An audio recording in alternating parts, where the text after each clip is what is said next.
yeah, you're stuck with me for one more.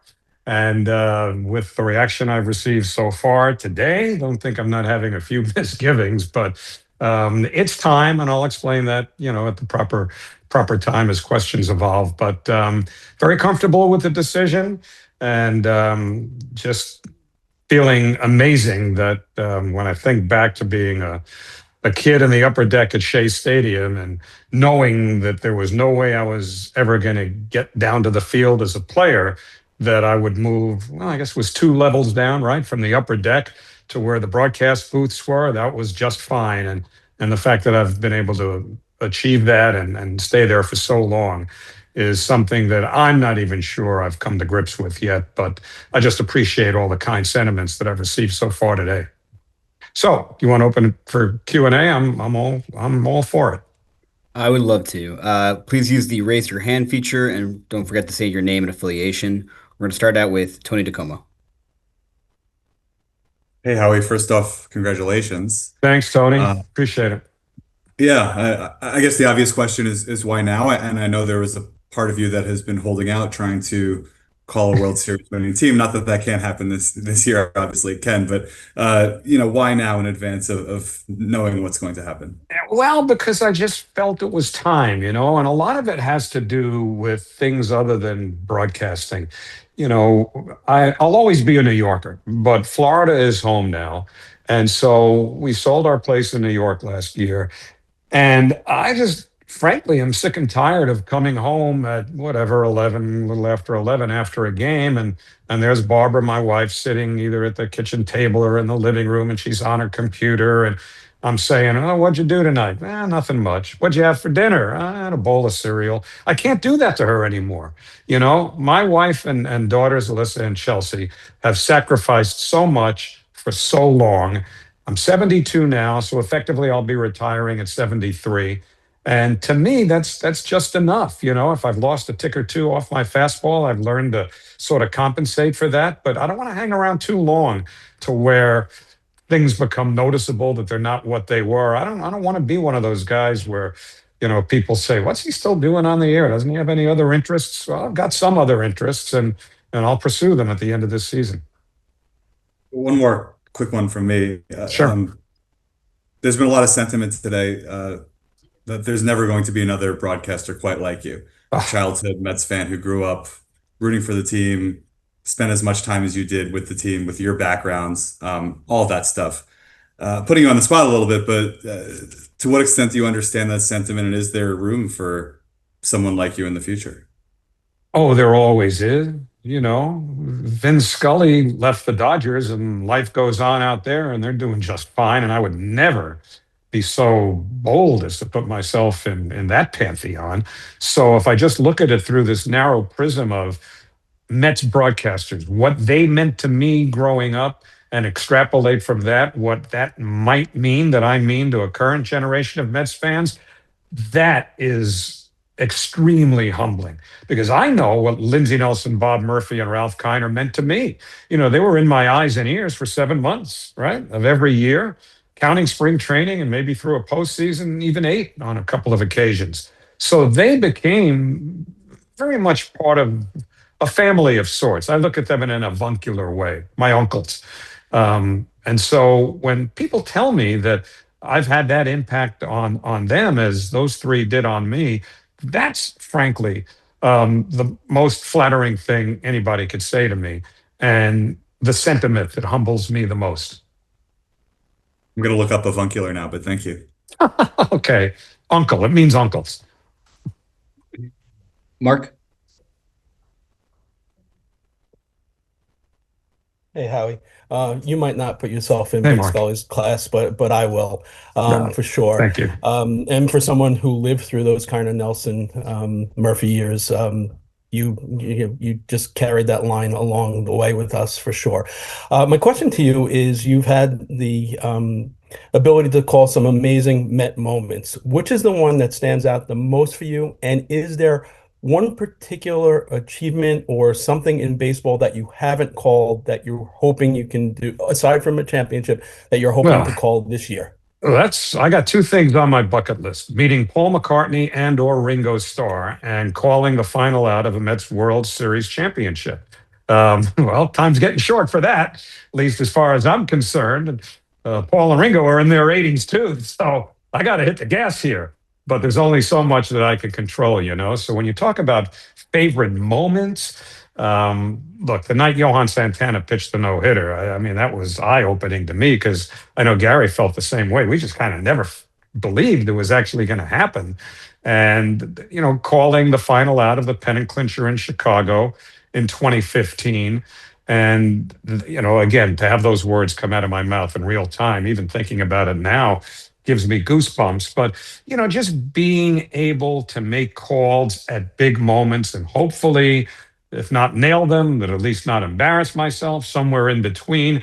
That's been the most gratifying thing for me. And, you know, I just think back, and I don't think there's any recency bias here, but that run in 2024 presented so many big moments. I mean, guys can work their whole career in my business and never get the number of moments that the Mets provided us. And remember, that was only to game 6 of the National League Championship Series, much less all the way to a World Series and a championship. So I just embrace so many of those moments.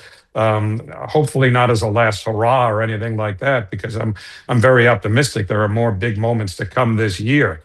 But when I think back, that run 2 years ago, man, was that great. We'll go with Ben. Hey, Howie, Ben Dixon from Newsday. Congratulations. I know it's Hi, Ben. obviously only been a couple hours since this has come out, but who have been some of the people that have reached out to you and kind of the cool sentiments you've heard from them so far? Well, start with Carlos Mendoza and on through to other broadcasters, you know, Dave Sims, Susan Waldman, Michael Kay, everybody at FAN. And, you know, I've had the phone and do not disturb for the last hour and change because I was on FAN for a while, and they're still coming. And I know what the cool kids mean now when they say their phone's blowing up. So it's a whirlwind right now, and I don't know how I'm going to get back to everybody because I've already got a significant amount of messages. But it's just knowing their sentiments and feeling their support and friendship means the world to me. Jerry? Hey, Howie. Hey, Jerry. Congrats again. Two questions. One, I think you said to Newsday about a month ago that you were going to do the 84 or how about the 100 games this year. And then Little less. What's that? A little less. It'll be all the Well, games at Citi Field plus the 3 at Yankee right, Stadium. So no travel until right. the postseason. I meant 84. Sorry about that. Yeah, sorry. And then you said, take it year by year.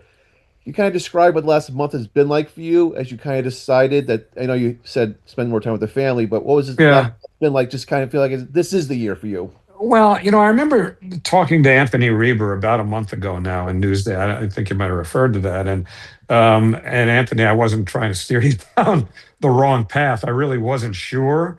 But even having that conversation and, you know, going through the health situation I did several years ago, you shouldn't really need that to reinforce that nothing's forever.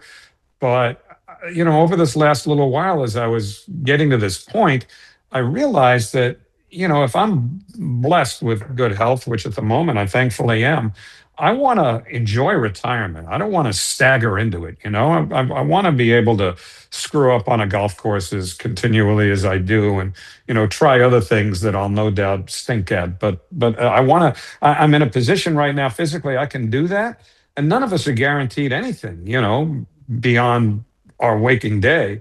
So I can't imagine working long enough so that when I retire, I'm basically not capable of doing anything. And that just sort of to crystallize even more over these last few weeks where I said, okay, I'm getting ready for this season. Maybe I'm not as excited about going north as I used to be for reasons having nothing to do with baseball. Um, I'll always be a New Yorker, but as I said, Florida's home now. So um, I just thought about, can I do this again next year? Like, can I go through another winter in Florida getting ready for another season? And And I just came to the conclusion that no, this is it. I'll be 73 when I retire next year. And to me, that's enough. And I want to do that before my work really suffers, because I've seen, and we all have, people hang around too long, and it sounds that way. And I don't ever want to get to that point. Mhm. And you talked about, Ralph, Bob, and Lindsay earlier. And for a new generation, you, Gary, Keith, Ron are that core. What Yeah. does it mean to you to be part of that group with those guys and to be known that you're associated with more than one generation now of Mets games? It's a tough one to articulate, because I've always said that as the years passed, and I guess I established the same sort of longevity that Ralph, Lindsay, and Bob did. Whenever anybody would say to me, and I think the first guy that ever actually said it was Dave Howard, a former vice president with the Mets. And he said that 20, 25 years ago. And he said to me, you're this generation's Bob Murphy. I said, Dave, that's a mouthful there. I couldn't even comprehend that. And ever since then, when people have said something like that to me, and I know Gary feels the same way because he gets it all the time, at least as much, if not more so than I do. You don't have to be terribly introspective to have that hit a nerve to where I'm immediately taken back to the upper deck at Shea Stadium as a 15-year-old in 1969, watching what I've called the greatest New York sports story ever told. To think that I could become part of that lineage and be to people today and for the last number of years, what Lindsay, Bob, and Ralph were and continue to be to me, it's mind blowing. And I've got a picture. Some of you have been in our booth at Citi Field. I've got a big frame picture of the three of them, Lindsay, Bob, and Ralph, hanging in the booth. And it's there for a reason, not only because of what they meant to me, but it's so humbling for me to be part of that history and lineage, that when we get a game that's dragging on or it's one-sided, or it's like, enough already, I'm coming back tomorrow, it's midnight, I've had enough, I'm ready to go home. You don't want to impart that on the air. And I look at that picture, and that is a reset. That kind of recalibrates me and just reminds me, even with that little glance, of what I'm blessed to do and who I've been blessed to follow. And so those three in that picture means everything to me. Andrew? Hey, Howie, Hey, congrats. Andrew, thank you. Appreciate it. Just curious, what about the day to day will you kind of miss the most? Obviously, kind of living through your dream day to day. Everybody, you guys, the players, the staff, being at the ballpark, the smells, the sights, everything about being at a big league baseball game resonates with me as much today as it did when my dad took me to Yankee Stadium for the first time in 1961, when I was 7, the year before the Mets were born. Just as so many others have inhaled everything about baseball from their first visit to a big league ballpark. I have never lost that. I have never taken it for granted. And every time I walk into, whether it was Shea Stadium, Citi Field, Yankee Stadium, going way back to the beginning with my dad, that continues to drive me and inspire me. And so I'll miss it. I won't hopefully be too much of a stranger. I'm blessed with having been told that they'd like me to continue hosting the big days at Citi Field, opening day, the number of retirements, the Hall of Fame. That means the world to me, to maintain the connection. And so I'll be at the ballpark now and then, and I think that I'll still be as enveloped by everything baseball as I've been since 1961. Kate?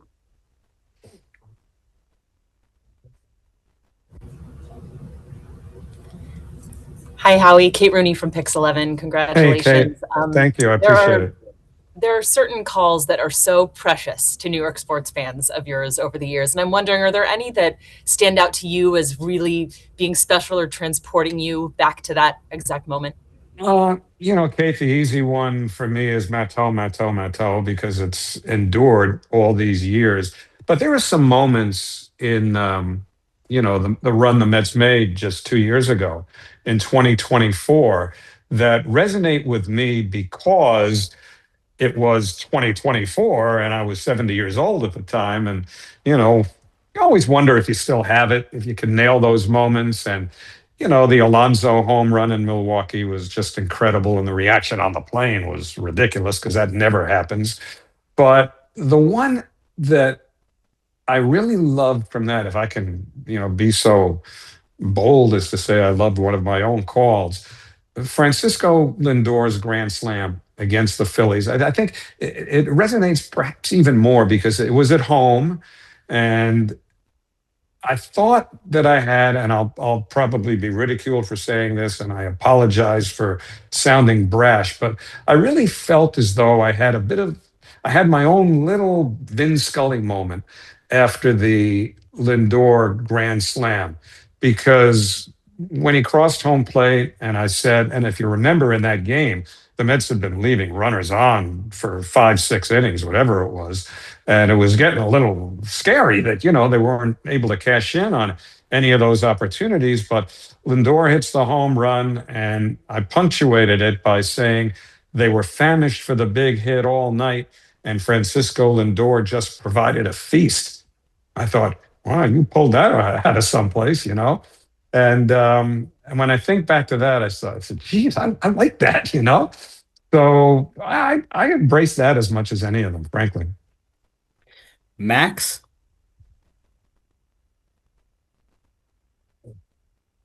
We've lost Max. Max, would you like to unmute yourself? All right, we'll skip Max. We'll go back to Mark for a second. Hey, Howie.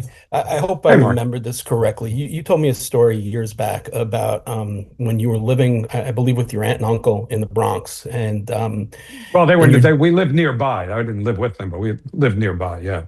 and that your dad had walked into the room and woke you up for Oh, Roger Maris at bat. yeah.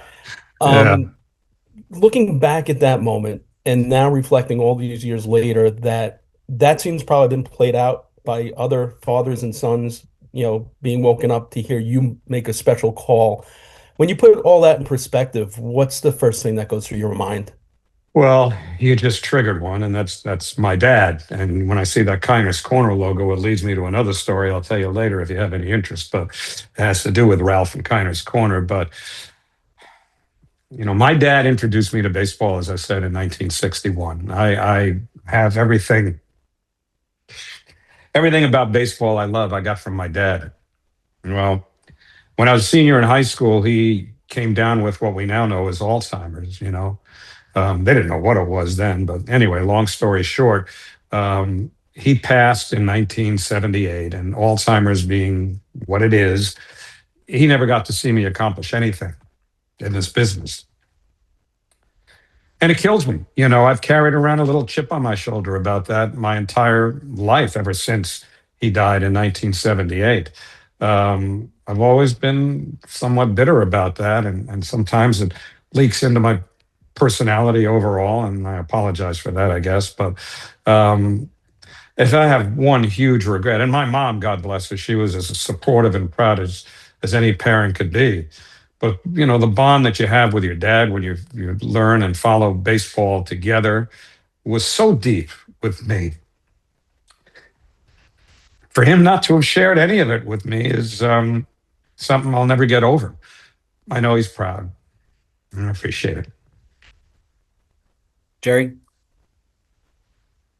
Yeah, Howie, one more for me. You mentioned the Matteau call. Obviously, you had a ton of experience doing a ton of memorable hockey for both big local teams. Have you heard from anyone today about the hockey calls or even the pre-Mets work on the fan or sports or the sports phone?